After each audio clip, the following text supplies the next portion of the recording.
Welcome everybody to yet another Take Back Control Tuesday. And I want to thank you all for joining us. Now, I can't tell you what the outcome is going to be for each of you, but what I can tell you is what you're about to learn absolutely can change your financial future. If you're here, you're probably ready for change.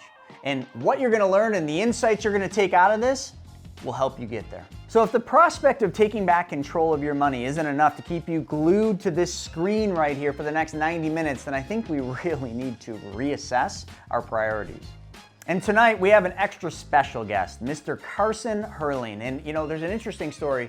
I met Carson through his dad. His dad's been a dear friend of mine, and his father was the first person I ever heard on stage say this. He said, the ultimate in real estate is being the bank.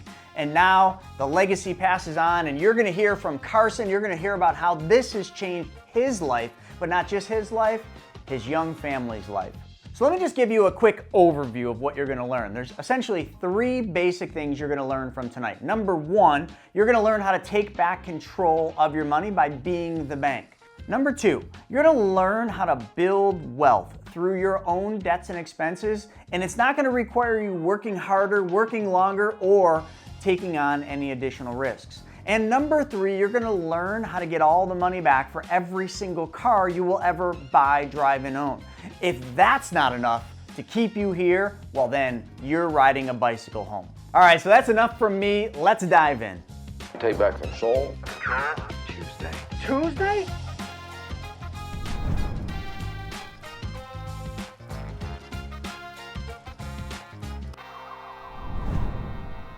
If you did own and run a business, what kind of business would it be? I want to get our creative juices flowing here to get this moving. If you were to run a business, what would it be? Would you guys want to, I don't know, start a gym, own a restaurant, financial services, teach infinite banking yourselves? We get a lot of people who want to do that once they start their strategy. Well, let's start with the restaurant. Imagine you owned a restaurant in your town that you guys are in right now. What would that restaurant look like? Where would it be? I'm sure you could imagine some cool spots you'd like it to be. Would it be a small restaurant? Would it be a fine dining spot? Would it be more family friendly? What would that restaurant look like?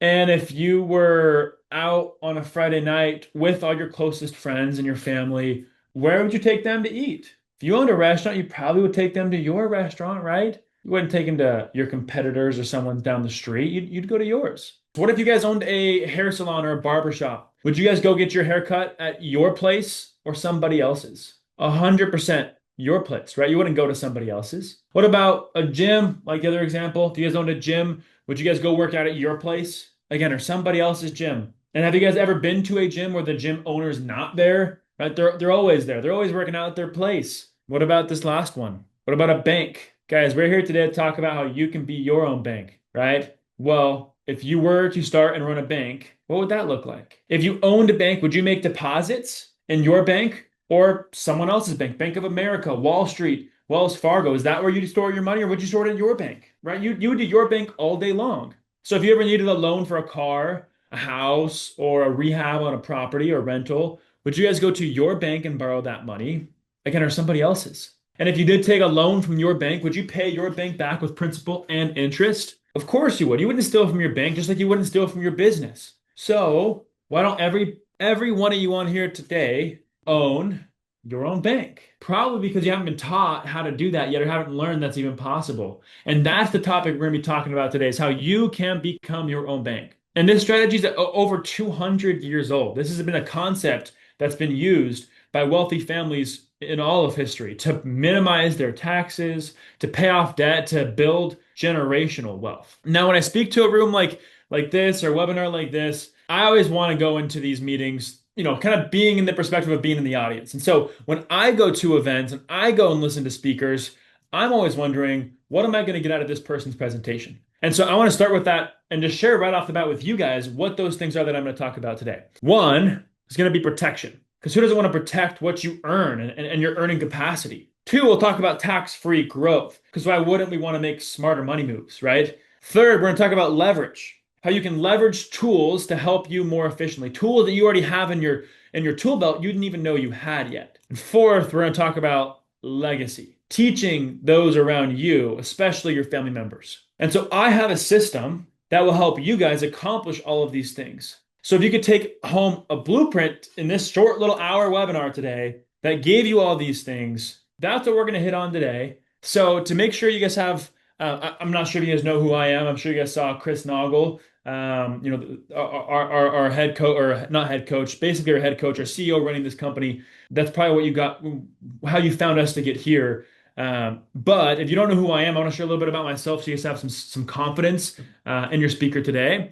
And so real quick, my story and how I ended up here. I was blessed with some really great mentors in my life. I grew up around this stuff. My dad runs a very successful self-directed retirement company that's handled over $1 billion of real estate and private lending transactions.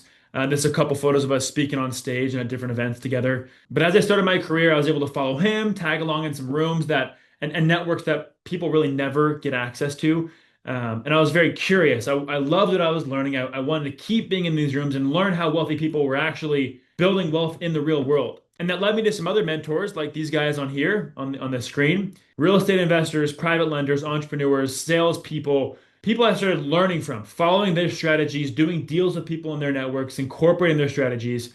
And I ended up becoming a top sales rep at a massive brokerage. I built a real estate portfolio on my own virtually. And I started teaching people about finance and cash flow management and banking. I wasn't just observing these strategies, but I was doing them myself. And as I spent years around these people, something started to bother me. Every strategy that they taught was missing something, and I couldn't figure it out. I wanted to build something teaching in alignment with these people, but they were missing something, and I wanted to figure out what that was. And so as I started to look for this gap that none of these strategies were addressing, I learned the missing piece. And it's called the infinite banking concept. It's a very simple strategy that we're going to go in depth around today. And now, over the last few years, I've met with over 3,000 families across the country, teaching them this wealth building concept. And this is me at a couple of different speaking events in my little family. My wife and I, Anna, we've now been able to travel the world, build a huge real estate portfolio, and build really the perfect foundation for our family to build that generational wealth people talk about.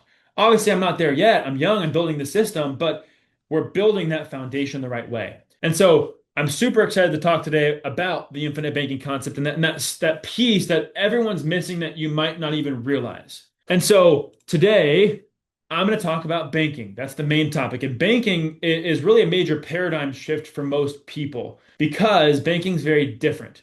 And banking actually affects every single component of your life, whether you understand it or you don't. So you need to understand it. It's a part of everything. So what is banking? What's the definition? Well, you look up on Google what the banking definition is. It's the business of protecting money. Interesting, right? The business of protecting money. Well, what does that mean? Well, if you're banking with Wells Fargo, for example, you're now putting them in the business of protecting your money. And do you think they care about what happens to your money more than you do? Definitely not. So why are we doing that? Why are we giving up control to somebody else, right? So as we dive into this banking concept today, this is going to completely change and open your mind around all of this. And so I hope you have that mindset shift that I had, where you never look at money the same way again. And so when we start looking at banking and the act of banking and doing banking, here's what banking is in the verb form. It's protecting money actively. It's depositing money. It's lending money. It's using your money. And so how can we do banking? Well, to first understand how we can be our own banks, let's understand what banks just in general do and how banks operate. So I want to start with a deposit. Let's just say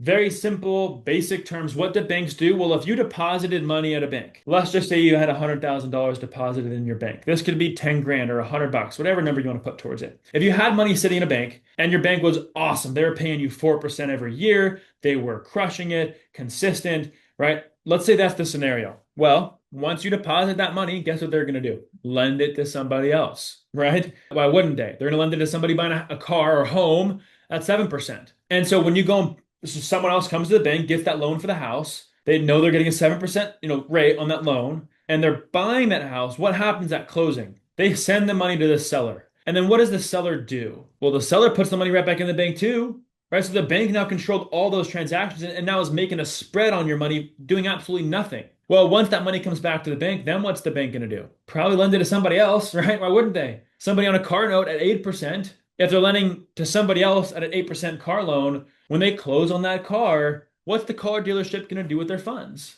Duh, right? Just put it back in the bank. So again, the bank's in control of this now transaction, making a bigger spread on your money. And then the bank's probably going to do it a few more times, right? They're going to pay somebody or lend some money to somebody on a home remodel loan, maybe a line of credit or a home equity loan or a construction loan at 9%. I bet you they're going to pay their contractor. And where's the contractor going to leave their money? Not in cash, in the bank. Maybe that contractor has some debt they need to pay off. So maybe they use that money to get a debt consolidation loan. They pay off some credit card companies. And where do the credit card companies put the money back again? So guys, I'm just getting your mind to think about all the transactions that are happening behind closed doors. When you give money to the bank, they're doing all of these things simultaneously on your money. So while you're making 4, they're making 7. They're making a 3% spread. And then immediately again, while you're making 4, they're making 8. They're making a 4% spread on that loan they're lending somebody else. Then while they're doing that, they're making a 9% loan or growth on that home remodel loan at a 4 or 5% growth compared to your funds. And then one more loan, if they're making 12% and you're making 4, they're making an 8% spread. So if you total all of those sums up, they're making 20% more than you on your money every year. And how many times, let's think about this, let's do the math here. How many times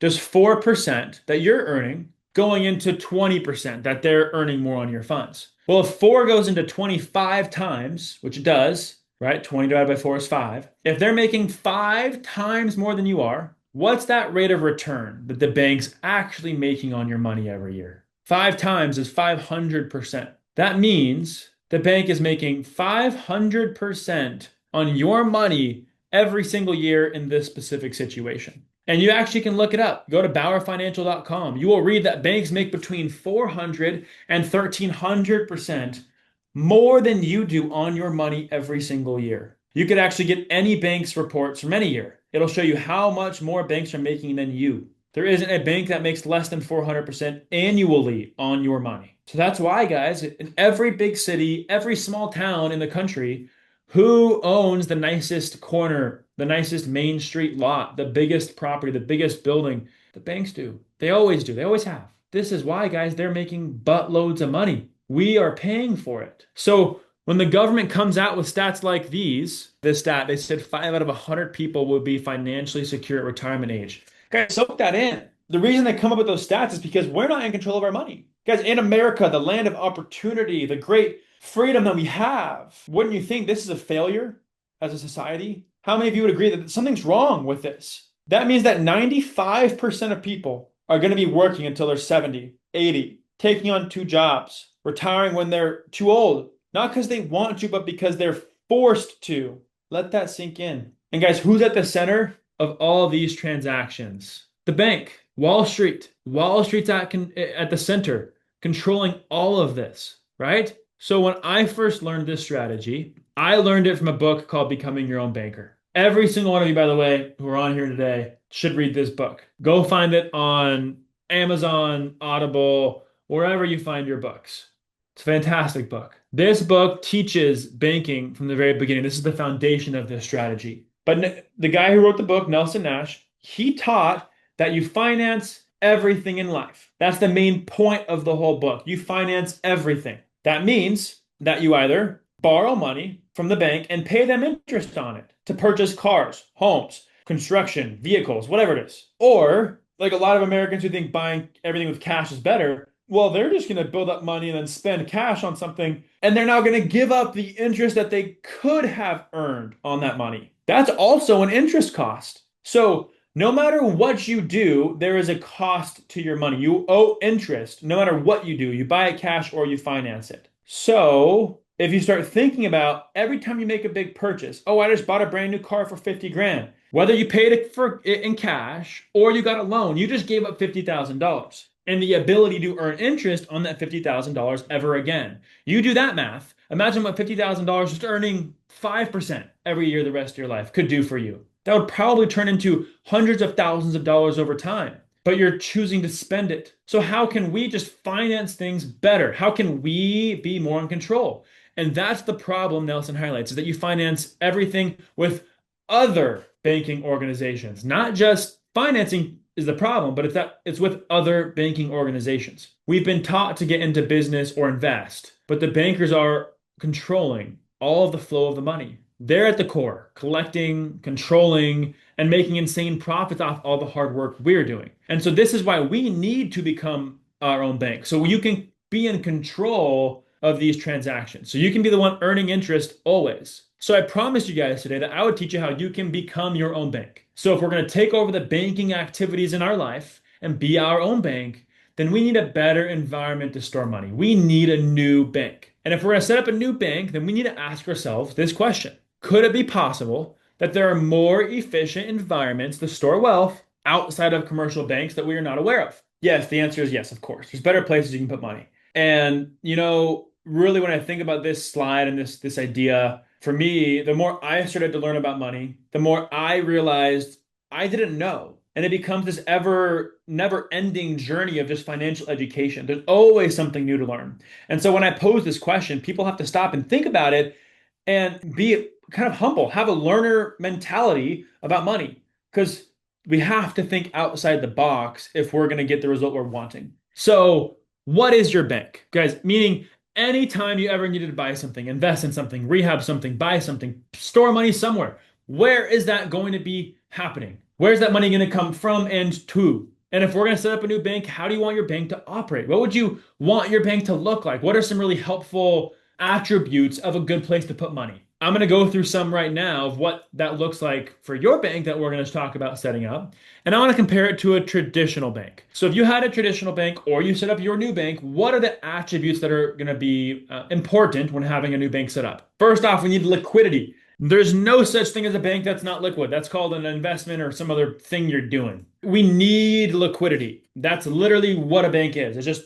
liquid cash. So we need liquidity, okay? Now, if your money's sitting there liquid, wouldn't it be nice to have some growth? I think so. The average savings account in today's market is earning 0.07%. What if your bank was going to grow 2, 4, 6% every single year, and that was uninterrupted and compounding growth? Two big words, two very important words. Because that 0.07% you earn is always taxed, right? You get that tiny little tax bill that's annoying. What if your bank was tax-free? That would be pretty stinking cool. What if it was protected against lawsuits, judgments, liens? Your bank's not protected. You're sued. You're screwed if you're sued. You have no other option. It's taken. What about stability in uncertain economic times, in the market being crazy, volatility? What if it was always safe? Guys, in 2008, well, I say this because nowadays I think we're kind of past the 2008 and 9 craziness where this point doesn't hit. Times of economic uncertainty, we've been in a market boom for 10 years. In 2008, guys, 364 banks went bankrupt, collapsed, couldn't get your money. That's going to happen again at some point. What if your bank was unstable and was going to go bankrupt like you all have today? Now, looking at these attributes, looking at this column here, wouldn't this be a really efficient place to store money? This would be a place you could control, you could count on, you could use as your foundation to finance everything throughout your life. And I get it, like life's crazy. We all have chaotic things going on. We all have families and jobs and responsibilities and travel and holidays, and things are a lot. So the opportunity, if you really think about this at the base level, the opportunity that you'd get here to put money somewhere that's still liquid.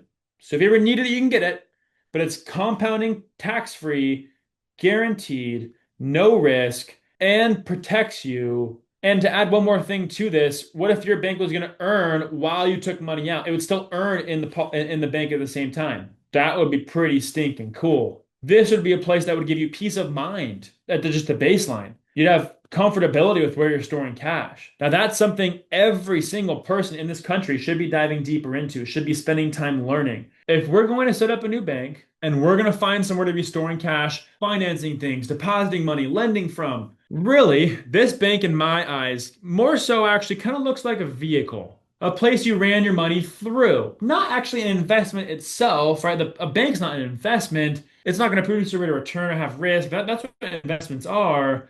It's just a product you're using to grow your money, store your money, and to finance things with. So before I tell you what this bank is that we use, I want to read you guys a quote by Will Rogers. He says, "The problem in America isn't so much what people don't know. It's what people think they know that just ain't so." So guys, do not judge this at first glance. But the vehicle we use to do banking is none other than a dividend paying whole life insurance policy from a mutual company. Boom, fireworks. That's it. Mic drop, life insurance. Who would have thought that's what it would be?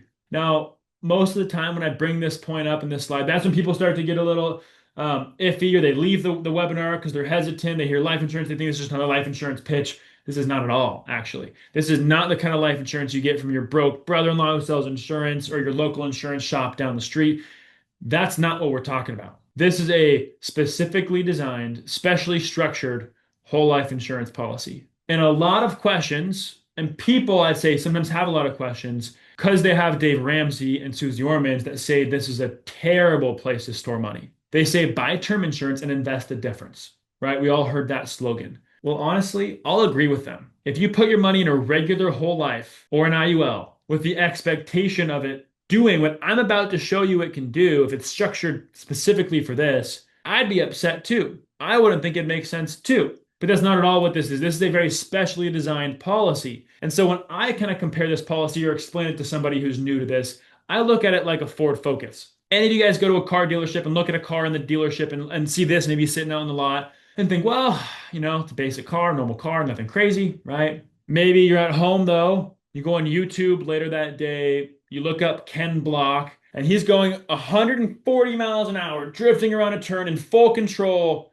in this Ford Focus on the bottom right. What's the difference between these two vehicles? Nothing other than just the design and engineering. And so this specially designed and engineered whole life policy, it's designed nothing like life insurance. It looks more like a supercharged bank account, really, than anything else. And so when I was first learning this, again, back to kind of my story, the first thing I thought about whole life insurance was the basic things that everyone's told. I thought it was a low rate of return vehicle. I thought it was expensive for insurance. And I even heard someone say it's the worst investment of all time. And maybe you're thinking today, I don't think whole life can do this. Is that real? Are we talking about something that's legit? Well, if you're taking notes today, I would encourage you to write this next piece down twice so you remember it, honestly. Guys, whole life insurance is not an investment. It has nothing to do with investing. It's considered to the financial world as an alternative asset class and permanent insurance. If you read the contract, everything's guaranteed. Death benefits guaranteed, cash values guaranteed, tax-free is guaranteed. No one can touch it. It's safe.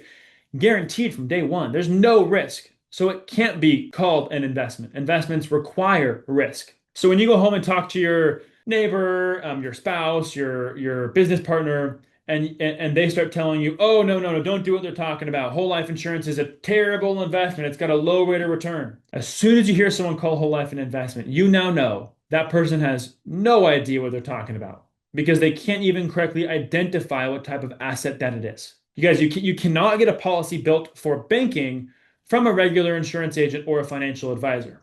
You can only get policies like this from banking professionals, which is what we are. And so listen to people who know what they're actually talking about. And really, if we're going to go mimic and do what banks do, then let's just do that. And so remember, these are the attributes that your bank gives you. And to add to this list at the bottom, let's add a death benefit. Let's protect your income and your family. You don't get that in any other asset. And guys, I said in the beginning, this has been around for 200 years, been used by the wealthiest families in history. Let's show you who's using this. Top left here, Mr. Rockefeller. You all know that name. How did he build his wealth? Through this strategy. Walt Disney on the top right. How did he build and start Disneyland? From his whole life policy. These two billionaires on the bottom right. You know their names, you know who they are. Between those two guys alone, they have over $1 billion in life insurance and these type of policies. These two politicians on the left, you all know them? When Biden became president 5-6 years ago, his financial statements came out. He had 4 of these policies on his financial statement. Trump has dozens of these policies. And you know what? You know what's crazy? The number one purchasers of these whole life policies in the world, this will blow your mind, in the world, okay, is actually banks. How crazy is that? You can look it up. Bully, bank-owned life insurance. These 4 banks alone have over $60 billion in these policies. And they buy these policies more every single year. They're the number one purchasers of these in the world. And guys, they are not buying index universal life policies. They're not buying variable universal life policies. They're not buying term insurance. They're buying whole life. So what does that tell you? If they're doing that, why aren't we? And so if banks are doing this, you need to ask yourself a question. Are banks just stupid, like Dave Ramsey says? Or do they know something that you don't know? Probably that one. Why do banks do this? Well, banks are required to keep money in certain guaranteed assets. And out of all the guaranteed assets and guaranteed investments out there in the world, they choose whole life because it's liquid, because it's tax-free, because it's safe. And there's a death benefit attached to it to protect them in case one of their employees pass. And so now they're able to store a ton of capital here, not have it completely tied up because they still can access it and protect themselves at the same time. And so that's the system that we're trying to build in our own lives. A safe place to put money, guaranteed to grow, no risk, protecting our family, and still liquid so we can bank with it, finance things with it, take loans from it, purchase things. Now we're the ones in control. We built this vehicle of whole life to be our bank, and now we're the bankers financing everything. So one more thing I want to talk about before I get into how we actually do this and give you some real life examples. I want to talk about compounding interest. Okay, the strength of uninterrupted compounding interest. Would you rather have $1 million, $1 million in cash handed to you right now? Or would you rather have a penny today, but that penny doubled every day for 30 days? What do you guys think? Pick the $1 million today or the penny, but that penny is going to double every day. Some of you guys already heard this riddle before or know the answer. Yes, it is a penny. You are right. You're all smart. Kudos to you. Brownie points. Here's the math. This chart will show you day 1 all the way to day 30 and the growth of that penny doubling every day. And so the sum of a penny after 30 days equals, drum roll, $5.3 million. A penny within the 30 days could be $5 million. That's the power of compounding interest and not touching your money. Albert Einstein said that the eighth wonder of the world is uninterrupted compounding interest. Here is why. So let's change it up. Let's give you some other scenarios to throw at you with this. First scenario, what if there was a fee involved? What if that one penny grew every single day, doubling, but it had a 2% fee attached to it? If it had a 2% fee attached to it, that penny would only double to 2.9 million. That is a $2 million loss. So that 2% fee just eliminated over $2 million of compounding growth. Just a simple 2%. And I know we all have places we put money that have brokers fees or money market fees or managers holding our accounts hostage, really. I don't want to say it, but I am. And they're charging 1, 2, 3% every single year. This is what would happen to your growth and your wealth if that was happening to you. That 5.3 million just drops to 2.9, just like that, okay?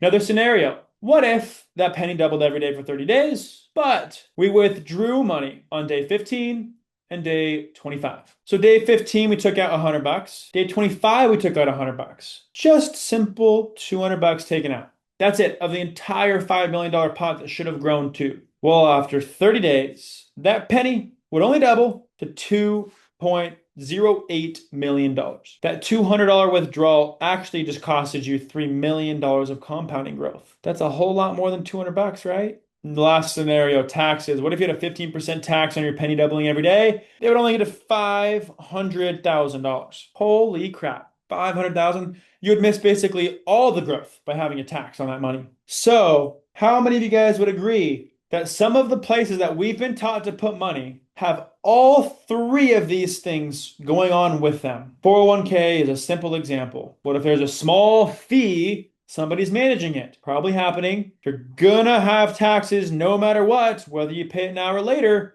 And if you want to withdraw early, go for it. And we'll attach a penalty, right? That's what they do. And we wonder why we can't get ahead. We wonder why Americans suck at saving money. They do. We're horrible at it. It's because uninterrupted compounding interest is not involved. If we don't see numbers like these, it's not fun. Saving does not look like this because all of these things are happening against our savings. So why would we save? Guys, uninterrupted compounding interest can be so efficient, so powerful if you just let the money sit there and do its thing. But how can we actually do that? Who would actually let you put your money somewhere that was not going to be taxed? You can withdraw money with no consequence of the compounding. And, well, there's no set management fee on it. What type of account would that be? You guys are smart. You already know. Subconsciously, the answer, you know what it is. It's specially designed whole life insurance, guys. Stupid life insurance. You just let your money sit there and compound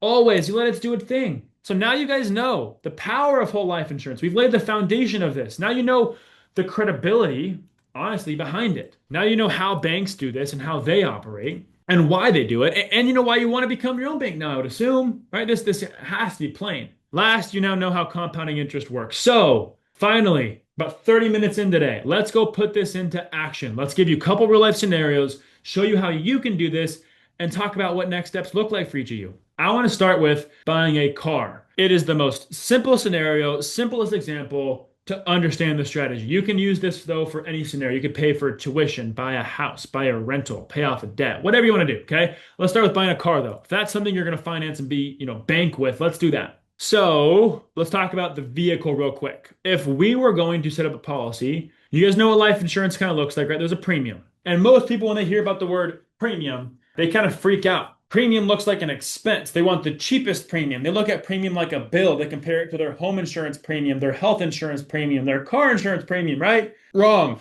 Well, right for those scenarios. Wrong for this.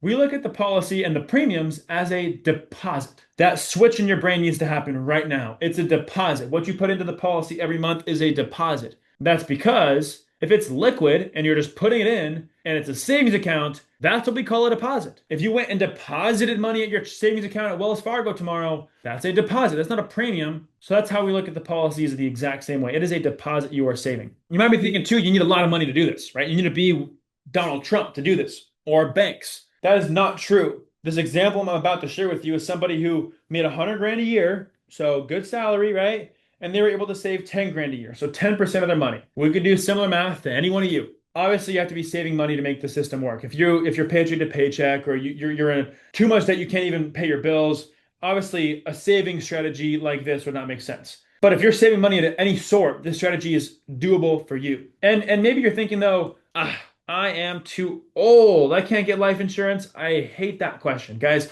all of you are young, beautiful people. I bet, I can almost guarantee, it does not matter your age. If I put $10,000 into a policy for myself, or I put $10,000 into a policy for my dad, who's older than me, obviously, guess what? It's still $10,000. He didn't get better or worse results because he's older than me. It's still $10,000 going in. We're depositing the same amount of money. And we're not going to earn different rates because of age. We're investing in a policy. We're going to earn growth on that policy no matter our age. The difference might be his 10 grand is going to buy a lot less death benefit than my 10 grand would. But guys, we're not looking to do life insurance in this specific scenario for a death benefit. We're looking to use this as a bank, as a cash flow vehicle. So if age doesn't matter and death benefit is not a big factor, then that eliminates all of those false beliefs. So let's dive in now to how this actually works. If this person was saving 10 grand a year and they put that 10 grand a year depositing into their policy, okay, here's what that would look like over 7 years. 10,000 will go in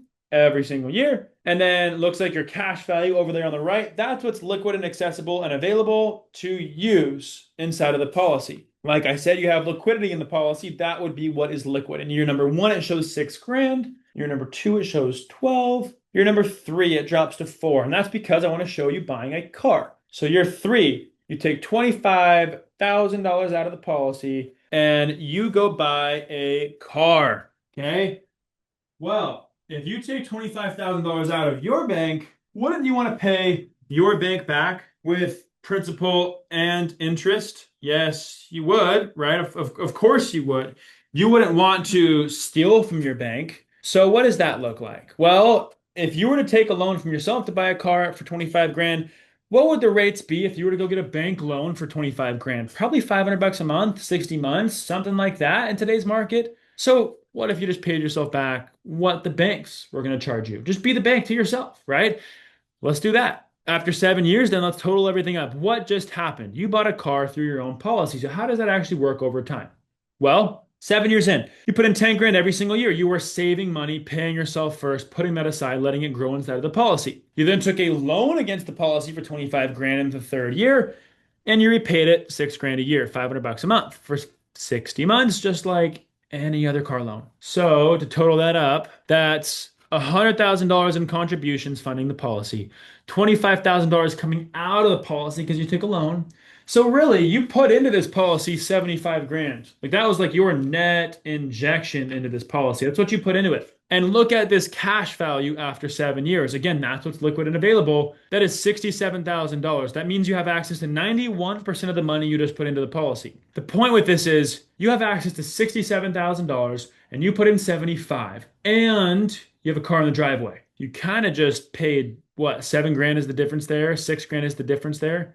You just paid 7 grand for a car that's worth 25, and it was paid off from day one. You paid no interest to any other banks, just yourself. You just purchased a car in a much more efficient way because you were the bank, you were the financier. Okay. Let's show you one more scenario. Let's say the following year you wanted to stop funding the policy, so no more contributions, but you wanted to take another loan from the policy. So another 25, go buy a second car, now a car for your child at this point, let's just say, and you pay yourself back just like anybody else would, $500 a month, 60 months, just like a normal car note. Well, let's do the math there. Over that 5-year period, you put 0 in premiums.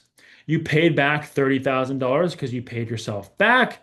You took out 25 to buy the stinking car. So really, you put in 5 grand. You put in 5 grand into this policy over that 5-year period. And look at the cash value in year 12. It's 91, which means that the cash value grew from 67,000 to 91,000 in that time period. So your cash value grew 23 grand and you put in 5 grand. Did I just make money? I put in 5 and I made 23. That's a pretty good investment. And I bought a car. Wait, so I got the car for free basically and made money on it? Yes, you did. Because you are the bank. You are paying yourself back with interest. You are growing on your funds while doing it. You're the one profiting while financing this car. Guys, there's 3 rules we incorporate when we do this strategy.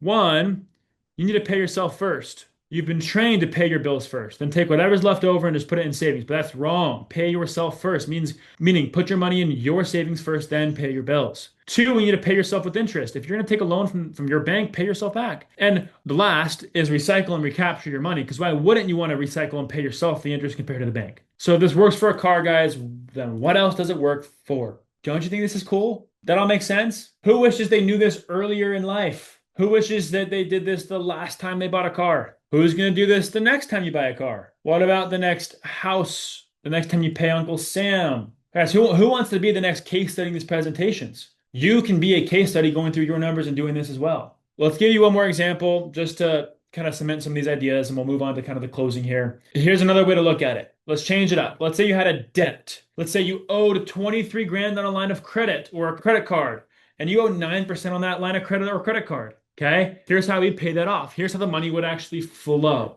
You would have a policy that you would fund from your income. You would take a $23,000 loan from the policy. You would then have that money sitting in your bank account and you'd go pay off that line of credit. Now, you no longer have a $289 a month because that line of credit's paid off. So what would you do with that $300 a month? Remember, guys, you want to pay yourself back. You want to be the bank. Just repay the policy. Now you're recycling those payments to pay down the loan to pay yourself back. You're just refinancing your debt with a loan against yourself and your bank. That's really all you're doing. Cool part about all this is you're the bank. So you're in control of those terms. You're in control of everything. This is how the money would move. This is the flow of money. And remember, you'd be earning interest on all the money you have in the policy sitting there while you're doing this. And you'd be earning that 9% because you're paying yourself back that 9%. So you're making money 2 times in this scenario just to pay off your line of credit. That's pretty stinking cool. So maybe you're thinking, what if I don't have debt? What if I don't need a new car? What if I am too old, like I said earlier? Well, guess what? Do you still benefit from this? Should you still be your own banker? Of course you should. Dumb question, right? This is where the fun begins. Now you can start making investments with your bank. Now you can go buy real assets that build your legacy. So guys, we've covered a lot. We've talked about how banks profit by leveraging your money. So let's just be the bank instead. We've talked about how you don't need to be rich to do this. Anyone can do this as long as they have the right tools. And we also talked about how uncertainty in the market and in the world gives family banking, this banking strategy, you the total complete control. So guys, if you want to have certainty and control over your money throughout your life from here on out, then you absolutely need to set up a banking policy. There is no other option. How you do that is working with a company like us who knows how to set these up. Good news is we don't charge anything. This whole system is free. Just go set it up. but you need someone to show you how to set it up. And so we are licensed with multiple insurance companies. We know how to design it, what company to set it up, how much you should be funding it with, and we'll give you an exact step-by-step plan of how to do it. And we're paid from insurance companies. We're paid from them for giving them business, right? So it's a cool business model where we can get paid from them, not charge you. And now you have someone you can depend on to help you set this up the right way. And so that's what our business is. And so to wrap up here, some other things I haven't mentioned yet that I think are important to mention. All of the policy grows tax-free. I want to hit that point one more time because it's extremely important that you know that. Death benefits tax-free as well. Policies are exempt from judgments, liens, bankruptcies, and divorce in some states, but depends on the state.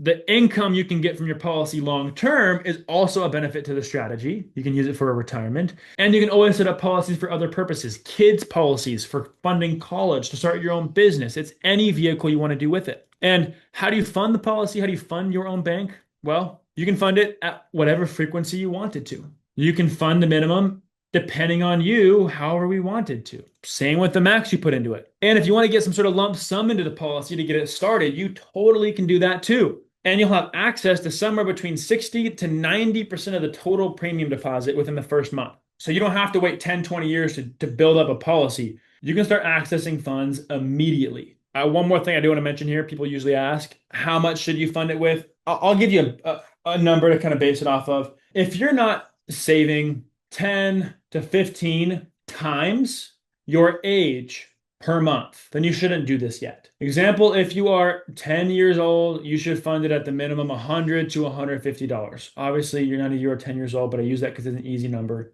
If you're 50 years old, you should fund it with at least $500 to $750 a month, at the least. So on and so forth with your age. The older you are, the more you need to fund it with because you have less time for your money to compound. So you need to fund it with more. Obviously, those are not the recommended amounts though. I would look at it as whatever you're saving, let's put it in your bank. So whatever you're saving, if that's $1,000 a month, 10 grand a year, 50 grand a year, that should be what your cash flow is going through the policy. And when you do take loans from the policy, here's how it works. It's guaranteed that loan is available whenever you want. There's no credit checks or approvals. You ask for that money, they send it to you. All the loans are private, so it doesn't go to your credit report. So if you refinance bad credit card debt through a policy, that debt gets wiped from your credit report, even though you still technically have it just through your policy. There's no minimums and maximums to taking those and paying those loans back, completely up to you. And if you miss a payment back to yourself, who cares? It's yourself. You can control it however you want. So people ask why we should work with you. Guys, there's not many people out there teaching the strategy. Not many people even further who teach it for free. So this is a massive opportunity for you to learn this from the experts in the industry. We are the largest infinite banking company in the entire world. Kind of crazy to say that. We are. We do the most amount of policies. We help the most amount of families. We are the largest producers in most insurance companies that do this. Everyone knows our name in the business. You ask ChatGPT, they bring us up. We are the group that runs this at the highest level. And some people ask this too, because I do want to mention this because we get a lot of questions on this. This gets a lot of attention in today's world. Can you use index universal life or VULs to do infinite banking? The answer is no. Those products in term have some of the highest commissions, so no cash value, no liquidity early on, no guarantees. It's a risky investment is what those products are. They're not bad. They're just different. They're an investment. This policy is built as a bank, not an investment. So we got to keep that in mind. Last couple things I want to highlight is only one or two things are going to happen to us while we're alive. Well, in this earth, I should say. One, we're going to be alive as we all are today. And are we better off with this than without? Yes. We just highlighted why you would be. What if you passed? Well, if you don't have this system, your family gets nothing. You are not setting your family up for success if you don't have this system. If you do have this system, there's now going to be a large death benefit paid out to them to protect them and their income the rest of their life. So yes, are we better off with this or without? Even if we passed, most definitely. And I love this quote. I want to wrap up with this quote by Warren Buffett. If poor people would just do what rich people do, they wouldn't be poor anymore. Guys, you didn't come here to procrastinate. You came here to take action and to learn how you can be your own bank and better your family. The longer you wait, the harder it gets. So if you want to do this strategy, very simple. This is my calendar link. That is it. Or if you can't figure out how to type this link into your browser, just put your phone number in the comment section or your email. And make sure you send it to just me, the host and panelists, not everybody, so no one sees your info. Just comment your email or phone number. I will reach out to you directly after this and we can get on a phone call or Zoom whenever you guys want. If you want to book time on my calendar, that is the link. I'll put it in the chat right now. Carson.beyourownbanker.com. You all can click that link. It's now in the chat. Or again, message me your number and I'll reach out to you. But this is it, guys. This is the concept. This is what everyone needs to be incorporating now. So appreciate all of you. Talk to you soon. Bye.